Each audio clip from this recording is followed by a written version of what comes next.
बेटा इसके बाद क्लास 9 के स्टूडेंट बेटा ध्यान दें, using the operating system exercise आपकी 6, यूजिंग द ऑपरेटिंग सिस्टम। अब आपको मैं बता देता हूँ ऑपरेटिंग सिस्टम पहले होता क्या है। ऑपरेटिंग सिस्टम को हम OSB बोलते हैं, operating system.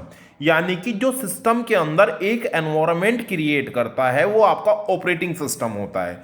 Operating system just like जैसे विंडो XP, विंडो 2003, विंडो 2007, 8, 10, ये हमारे ऑपरेटिंग सिस्टम है। और ये क्या होता है, बूटिंग के दौरान, यानी कि जब सिस्टम हमारा बूट होता है, बूटिंग के दौरान जब हमारा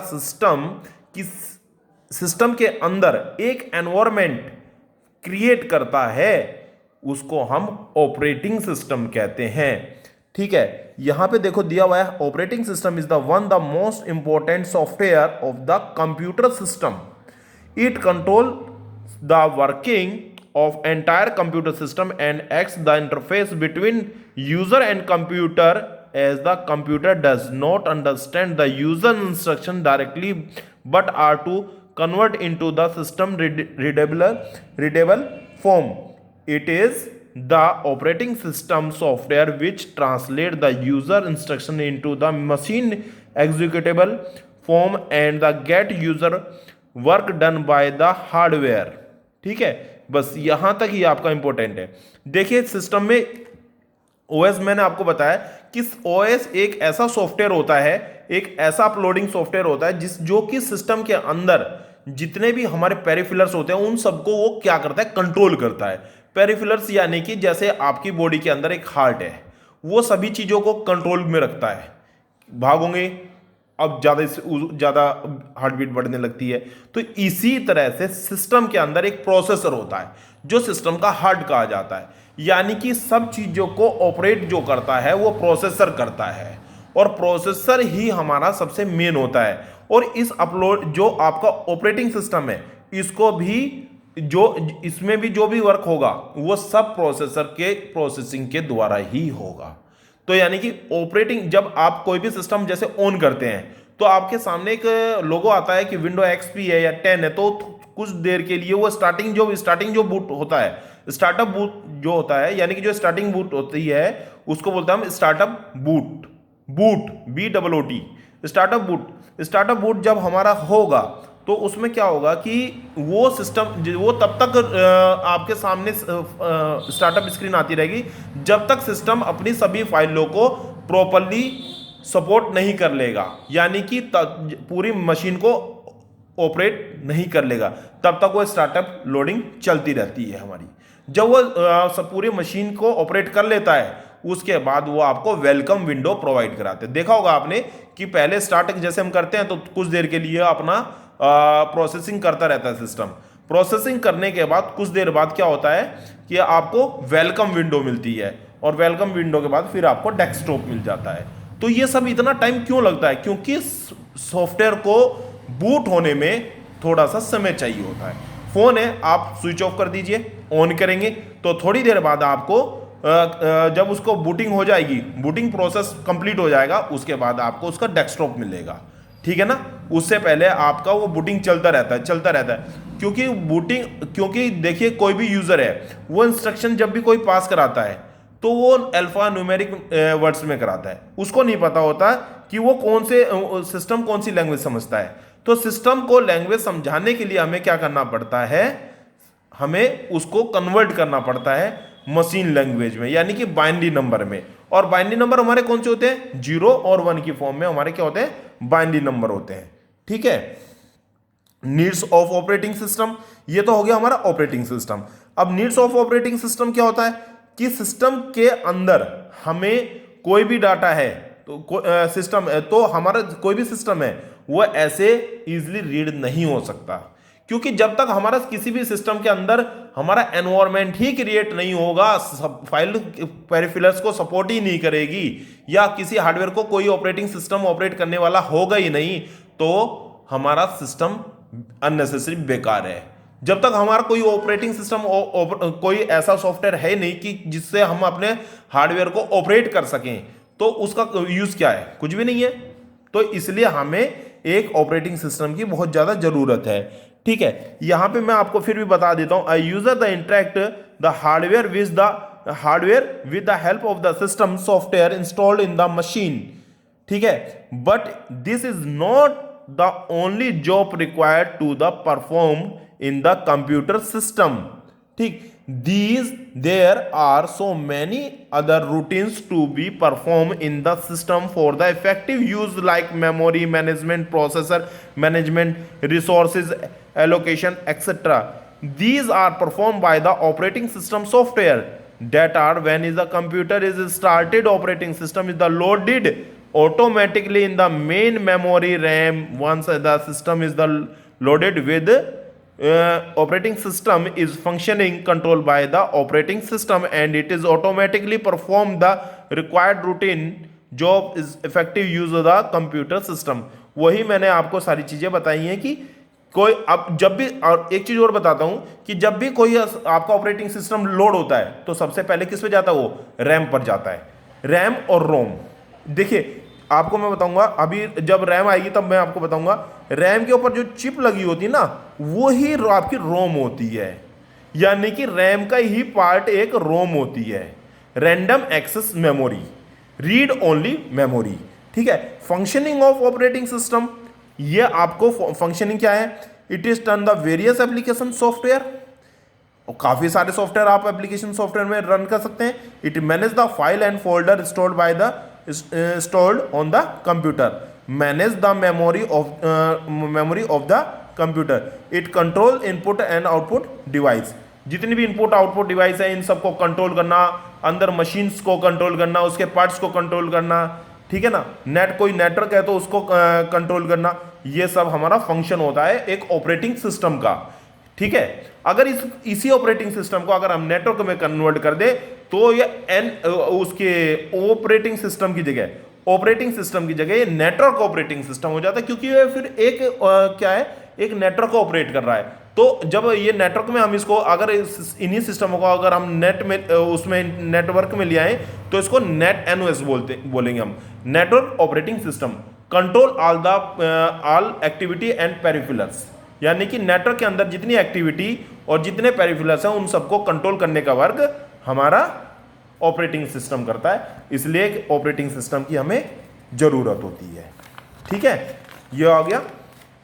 अच्छा, फिर इंट्रोडक्शन ऑफ विंडोज, मैंने अभी बताया 95 भी है, बहुत पुरानी विंडो है, 98 विंडो मिलेनियम, इसको मिलेनियम होती थी इसके, मतलब पहले 95 आई थी, फिर उसके बाद ये बेसिकली कमांड प्रॉम्प्ट थी एक, ठीक है ना, कमांड के थ्रू इंस्टॉल की जाती थी, फिर ये सीडी के थ्रू इंस्टॉल होने लगी, ये सब सीडीओ के थ्रू होने लगी। इसी तरह विंडो 10 तक आ गया, विंडो 8 है, विंडो विस्ता भी आई है, विंडो 8, 7, 6 ये सब आई हैं। ठीक है, अच्छा, विंडो के फीचर्स कौन कौन से थे, easy to use, graphic user interface, multitasking, information sharing, customize environment और कनेक्टिविटी, ये सब सिंपल सी हैं, इजी टू यूज। कोई भी विंडो है वो हमेशा, कोई भी विंडो, सब विंडो के देखिए अलग अलग फंक्शन होते हैं, ज़्यादा इतनी अपडेट नहीं है, केवल यहाँ तक अगर हम देखें 95 से और विंडो एक्सपी तक देखो तो सभी के फंक्शन मोस्टली सेम है, केवल थोड़े बहुत फीचर्स और थीम्स चेंज हो जाती हैं, बाकी ऑलमोस्ट फीचर्स सेम होते हैं। ठीक, अगर मैं बात करता हूँ विंडो 7 से लेके और आपका विंडो 10 तक, तो इनके फीचर यहाँ से और 10 तक के ऑलमोस्ट सेम है, 7 तक सेम होते हैं, लेकिन 8 और 10 के सेम होते, 7 थोड़ा डिफरेंट है, ये भी लुक लाइक आपका मान के चलिए थीम्स थोड़ी चेंज हो जाती है इसमें, और ये भी लुक लाइक आपका विंडो एक्सपी की तरह ही होता है, लेकिन विंडो 8 और 10 दोनों के फीचर सेम है, विंडो 8 के और 10 के दोनों के फीचर सेम है। ठीक, ग्राफिक यूजर इंटरफेस का मीन्स है कि आपका जो ग्राफिक वाला पार्ट है, यानी कि जैसे कि अगर हम कोई भी ग्राफिक इसमें, जैसे कि हमारा डेस्कटॉप है तो उसका बैकग्राउंड है, तो उसका बैकग्राउंड हमारा किस टाइप का है, तो वो सब वो बैकग्राउंड है, या हमें उसमें एक रेजुलेशन सेट करना है, जैसे कि ये है हमारा। ठीक, इसको हम अब यहाँ ये जो चीज़ है ना डेस्कटॉप, ये हमारा ग्राफिक यूजर है, तो यानी कि इसके ग्राफिक्स कैसे हैं, पिक्चर क्वालिटी कैसे हैं, पिक्सल्स कितने हैं, वो सब आता है ग्राफिक यूजर इंटरफेस में। यह है window offer the content and the user friendly graphic user interface interact the computer the graphical object like the menu icons dialog box help user execute the operating system commands using the mouse as input and output। ठीक है, तो ये हो गया आपका graphic user. जैसे उसके graphic में उसके क्या क्या चेंज हो जाएंगे, जैसे कि उसका एक्सपी है, एक्सपी में नॉर्मल आपका फोल्डर होगा, यहाँ पर आपका थोड़ा सा थीम चेंज हो जाएगी। अभी बताया ना कुछ थोड़े थोड़े से डिफरेंस होंगे कि थीम्स चेंज कर दी, ये सब चीजें। मल्टीटास्किंग, यानी कि मल्टीटास्किंग का मतलब है कि जब देखो एक दो चीज होती है इसमें, मल्टीटास्किंग और मल्टी प्रोसेसिंग। मल्टीटास्किंग होती है यानी कि जैसे आपने कोई कमांड दी है, एक कमांड दी है, फिर उसके बाद तुरंत दूसरी कमांड दे दी, यानी कि पहली प्रोसेस नहीं हुई, दूसरी आपने पहले दे दी, उसी के साथ साथ आपने दूसरी दे दी। तो एक प्रोसेसर क्या करता है, पहले एक कमांड को प्रोसेस करेगा, उसके बाद वो दूसरी करेगा। जब पहली प्रोसेस हो जाएगी तब अगर वो दोनों ही कमांड एक साथ प्रोसेसिंग के लिए लेगा तो सिस्टम हमारा अंडरस्टैंड नहीं कर पाएगा कि आप प्रोसेस करना क्या चाहते हो। तो उस कंडीशन में क्या होगा, हमारा सिस्टम हैंग होने की कंडीशन हो जाती है। तो यहां पे पढ़ लेंगे हम, it allows to the open multiple application और the start multiple jobs as the same, ठीक, as the same time. For the example of you can type a word document the listening music और downloading, मतलब आप music सुन रहे हैं और उधर download कर रहे हैं, डाउनलोड फाइल कर रहे हैं फ्रॉम द इंटरनेट से। तो ये हो गया मल्टीटास्किंग, क्योंकि दोनों काम अलग है। मान के चलो आपके ऑलरेडी पहले से आपके इंस्टॉल्ड है, कोई चीज आपकी पहले से इंस्टॉल्ड है, आप सुन रहे हो सॉन्ग, कोई दिक्कत नहीं है, तो वो मल्टीटास्किंग में आ गया। लेकिन अगर आप नेट से ही गाने सुन भी रहे हो और डाउनलोड भी करें तो वो हो गया मल्टी प्रोसेसिंग, यानी कि एक ही साइड से अगर आप दो काम कर रहे हैं तो वो आ जाता है मल्टी प्रोसेसिंग में, ठीक। Information sharing, data can be shared and the various application is the keyboard facility for the example of the text type Microsoft can be use in the power point slides, ठीक, कि हम कोई भी देखिए किसी भी एप्लीकेशन के through हम अपना डाटा शेयर कर सकते हैं किसी ऐप के थ्रू, तो वो आ जाता है information sharing. Customize working environment, ठीक, allow the creative the password protect account, ठीक, ये सब चीज़ें इसमें आ जाती हैं। कि जैसे कि कोई भी आपको फोल्डर बनाया, कोई भी डाटा बनाया है, तो उसमें आपको पासवर्ड वगैरह या कोई आपको वो डाटा प्रोटेक्ट करना है, तो उसके लिए हम customize work environment function use कर लेते हैं। कनेक्टिविटी, इंटरनेट वगैरह आप सभी उसमें ऑपरेटिंग सिस्टम में आप इजिली कनेक्ट कर सकते हैं और उसको शेयर भी कर सकते हैं एक नेटवर्क के थ्रू, ठीक। कंपोनेंट्स ऑफ विंडो, देखिए कंपोनेंट्स ऑफ विंडो कौन सा आ जाता है, ये आपका विंडो 7 है, इसमें ये क्विक लॉन्च बार है, इस तरह से जो नीचे आ जाता है, ये स्टार्ट मेन्यू होता है, ये हमारा नोटिफिकेशन एरिया होता है, ये स्टार्ट बटन होता है, ये सब हमारे आइकन्स होते हैं, ये सब हमारे आइकन्स होते हैं। ये पूरा, इस पूरे को हम डेस्कटॉप बोलते हैं। सेंट्रलाइज, जो डेस्कटॉप के बीच का क्राइटेरिया होता है सेंटर का, उसको हम बोलते हैं टास्क बार। क्लियर बेटा, उसको बोलते हैं हम टास्क बार। ये सब हमारे आइकन्स होते हैं, जैसे माई कंप्यूटर है, ठीक है, नेटवर्क है, रिसाइकिल भी नया, कंट्रोल पैनल का इस तरह का आइकन होगा, शॉर्टकट आइकन्स इस तरह के होंगे। अगर इस एरो के साइन को हटा दो तो ये एक फोल्डर बन जाता है। इस एरो के साइन को अगर मैं हाइड कर दूं तो ये हमारा, ये अगर एरो का साइन आ रहा है तो ये शॉर्टकट बन जाता है, अगर इसको मैं हाइड कर देता हूं तो ये मेरा एक फोल्डर बन जाता है, ठीक है। फिर आ जाता है टास्क बार। टास्क बार में क्या है कि हम देखिए टास्क बार में क्या करते हैं, जैसे हमने मान के चलिए कोई भी वर्क कर रहे हैं और करते करते हमारा सिस्टम कई बार क्या हो जाता है, हैंग हो जाता है और वर्क नहीं कर पाता प्रॉपरली। तो हम क्या करेंगे उसमें, टास्क मैनेजर में राइट क्लिक करके स्टार्ट टास्क बार में चले जाएंगे। स्टार्ट टास्क बार में जाके हम उसकी प्रोसेसिंग को, प्रोसेस में जाके स्टार्ट टास्क मैनेजर में जाके प्रोसेस में जाने के बाद हम उसकी प्रोसेसिंग को स्टॉप कर देंगे। तो टास्क बार का यूज होता है कि मल्टी प्रोसेसिंग, जो प्रोसेस हो रहा है जिसकी वजह से हमारा सिस्टम स्लो चल रहा है या हैंग हो रहा है, या हम ये देखना चाहते हैं कि सिस्टम आखिरकार इस समय प्रोसेसिंग क्या कर रहा है जो मेरा सिस्टम इतना स्लो चल रहा है, तो वो सब हम किससे करेंगे, टास्क बार से। स्टार्ट बटन से, स्टार्ट बटन में जितने भी हमारे एप्लीकेशंस हैं, ऑल प्रोग्राम हैं, सर्च बॉक्स हैं, कंट्रोल पैनल्स है, सेटिंग्स है, प्रिंटर सेटिंग्स है, वो किसके अंदर होती है, स्टार्ट बटन के अंदर, ठीक, फिर उसके बाद आ जाता है कंप्यूटर। कंप्यूटर के माई कंप्यूटर के अंदर आपकी जो है स्टोरेज डिवाइस शो होती है, जैसे कि आपका हार्ड डिस्क है, रिमूवल डिस्क है, जैसे कि पेन ड्राइव, ये अगर हम लगाते हैं तो वो भी शो किस में होती है, माई कंप्यूटर में। रिसाइकिल बिन, जितना भी हमारा कोई भी अगर हम सिस्टम से कोई भी चीज डिलीट करते हैं वो सब हमारा किस में जाता है, रिसाइकिल बिन में। अगर कोई भी हम डॉक्यूमेंट बना रहे हैं किसी सिस्टम के अंदर, तो वो डॉक्यूमेंट बाय डिफॉल्ट जब हम सेव करेंगे तो किसके अंदर जाएगा, बाय डिफॉल्ट जो जाता है वो डॉक्यूमेंट के अंदर जाता है। लेकिन आप उसको डेस्टिनेशन पाथ कुछ भी दे सकते हो। डेस्टिनेशन पाथ का मीन्स होता है कि उसको एड्रेस आप कुछ भी दे सकते हो अपनी तरफ से। ये डेस्टिनेशन का मीन्स है कि उसका एड्रेस, यानी कि आप उसको डॉक्यूमेंट जो है बाय डिफॉल्ट सी ड्राइव में होता है, आप डॉक्यूमेंट की जगह उसे डीई ड्राइव कोई भी सिलेक्ट कर सकते हो माई कंप्यूटर में जाके, और उसको वही डेस्टिनेशन सिलेक्ट करा सकते हो। ठीक, ये आपका जैसे कि इसने अर्जुन दिखाया हुआ है, तो ये अर्जुन, तो ये आपका एक यूजर नेम है।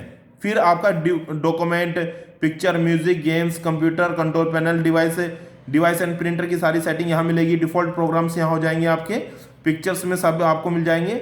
और अच्छा, माई कंप्यूटर में आपको माई कंप्यूटर की सारी सेटिंग मिल जाएगी, स्टोरेज वगैरह की। ठीक है, तो ये बाय डिफॉल्ट प्रोग्राम्स होते हैं, ये बाय डिफॉल्ट सेटिंग होती है सिस्टम के अंदर। बाय डिफॉल्ट का मीन्स है कि सभी सिस्टम में मिलेगी ये। ठीक है बेटे। अच्छा, लाइब्रेरी में क्या है, लाइब्रेरी में इस तरह के आपको वहां पर आपके जो कंटेंट है उनकी लिस्ट दिखा देगा, ये शो करेगा। ठीक, टाइटल बार, अब यहाँ पे देख लीजिए, ये नोटपैड है, और नोटपैड क्या होता है, इसकी नोटपैड की एक्सटेंशन होती है .txt। ठीक है, .txt इसकी एक्सटेंशन होती है। सिस्टम का बाय डिफॉल्ट प्रोग्राम होता है। ये आपका टाइटल बार आ गया, ये मेन्यू बार आ गया, ये वर्क एरिया आ गया, ये स्क्रॉल बार आ गया, ये स्टेटस बार आ गया। ठीक, और इसको किसी भी प्रोग्राम को क्लोज करने के लिए Alt+F4, ठीक है, Alt+F4 ये प्रेस कर देंगे तो हमारा प्रोग्राम वो क्लोज हो जाएगा। ठीक, ये मेन्यू, स्क्रॉल बार, ये सारे आपको पता ही हैं। स्क्रॉल बार जो माउस में स्क्रॉल होता है मूव करने के लिए, वो उसको बोलते हैं हम स्क्रॉल बार। ठीक, फिर इसी के अंदर होता है हमारा कंट्रोल पैनल की सेटिंग। कंट्रोल पैनल के अंदर हमारे कोई भी प्रोग्राम है, कनेक्टिविटी है, तो वो कहाँ से, इजी ऑफ एक्सेस सेंटर है, इंटरनेट की कनेक्टिविटी के लिए कोई सॉफ्टवेयर हमें इंस्टॉल करना है या हार्डवेयर इंस्टॉल करना है तो उसको शो नहीं हो रहा, तो उसके लिए हम हार्डवेयर एंड इसमें चले जाएंगे। कोई अगर हमें प्रोग्राम रिमूव करना है तो इसके लिए इंस्टॉल प्रोग्राम वो शो नहीं कर रहा नीचे, वो इसी में आता है।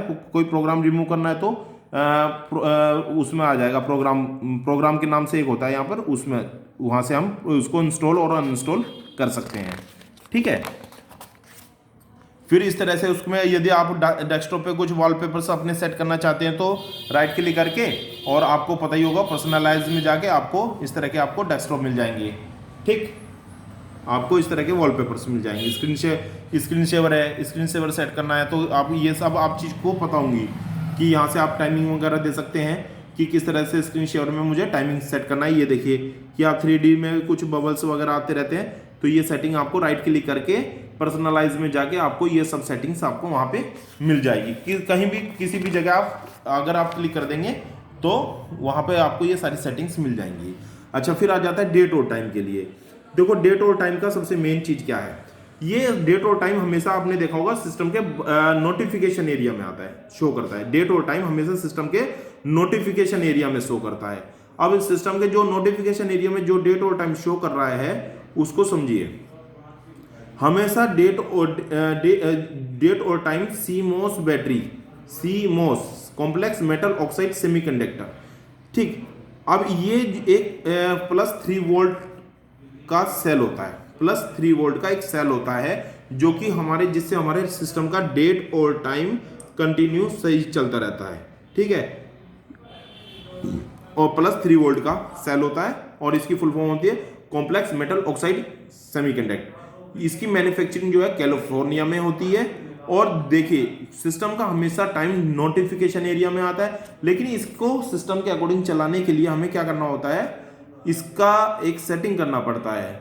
जब भी हमारा जो होता है GMT, इसके अंदर एक सेटिंग होती है टाइम जोन के अंदर GMT 5:30। और उसके नीचे फिर जो कंट्री सेलेक्ट करना पड़ता है उसमें इंडिया नहीं आएगा आपका, उसमें आएगा दिल्ली, मुंबई, कलकत्ता, ये आएगा दिल्ली, मुंबई, कलकत्ता। ठीक, तो ये आपको ये दोनों चीजें इसमें सेटिंग में ये सिलेक्ट करना पड़ता है और आपका इसको फंक्शन को अप्लाई कर देंगे तो आपका डेट और टाइम इक्वल सही चलता रहता है। ठीक, इस तरह से आपके ये क्वेश्चंस कंप्लीट होते हैं बेटा। GUI की फुल फॉर्म क्या होती है? Graphical user interface.